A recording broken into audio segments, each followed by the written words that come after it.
اللهم احفظ المسجد الأقصى، اللهم احفظ المسجد الأقصى، اللهم احفظ المسجد الأقصى من عدوان المعتدين ومكر الماكرين وكيد الكائدين. اللهم لا ترفع لأعدائك فيه راية ولا تحقق لهم فيه غاية، واجعلهم عبرة وآية.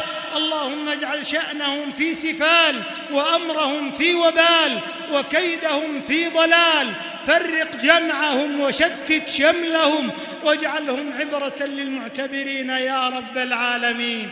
اللهم بارك للمسلمين في أعمارهم وأعمالهم وأوقاتهم. اللهم من أرادنا وأراد ديننا وعقيدتنا وبلادنا وأمننا وولاة أمرنا واستقرارنا وأهل الخير والحسبة والعلم والصلاح فينا